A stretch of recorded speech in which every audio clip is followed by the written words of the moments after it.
দেখুন, তলব করা হয় তাদেরকে যাদের ডকুমেন্টেশনে বা কিছুতে কম থাকে বা খামতি থাকে। তো এবার যদি কারো খামতি থাকে তাকে ডাকা হবে, আমারও যদি খামতি থাকে আমাকে ডাকা হবে। এটা অস্বাভাবিকতার কি আছে?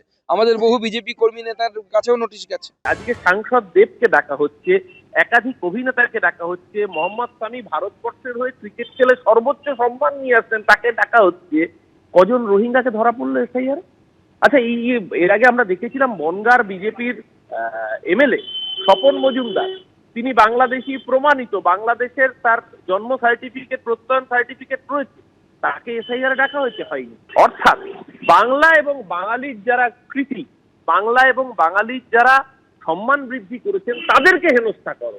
আমরা দেশের নাগরিক, সে আপনি প্রতিষ্ঠিত হন, সেলিব্রিটি হন আর সাধারণ মানুষ হন।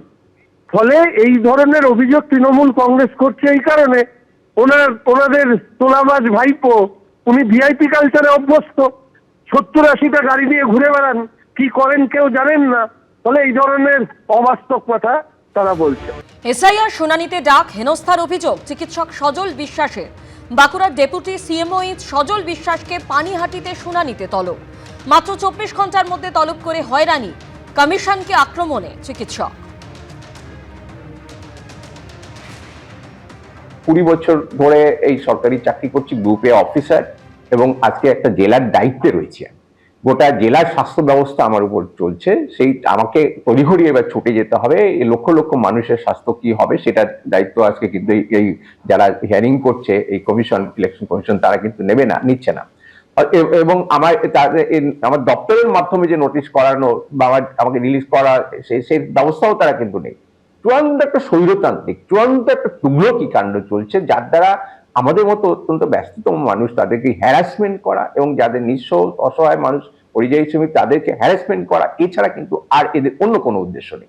যে কমপ্লেক্সে আমরা থাকি সেখানে নোটিশ এলো, তো নোটিশ আসতে সবাই যেমন ঘাবড়ে যাচ্ছে, মানে আমরা তো যেরকম নিউজ পেপারে দেখছি ঠিকছি, আমার তো কোনো ভয়ের কোনো কারণ নেই, কারণ আমি আম জনতা, সিটিজেন অফ ইন্ডিয়া, আমার পাসপোর্ট হোল্ডার, আমার আধার কার্ড আছে, ভোটার কার্ড আছে, প্যান কার্ড আছে, সুতরাং আমি জানি না মানুষ কেন এত ভয় পাচ্ছে, এটা আমি বুঝতে পারছি না। এটা একটা প্রসিডিওর, এই প্রসিডিওরে খুব নর্মাল কোর্সে আমাকে ডাকা হয়েছে, আমি পালিয়েও যাইনি।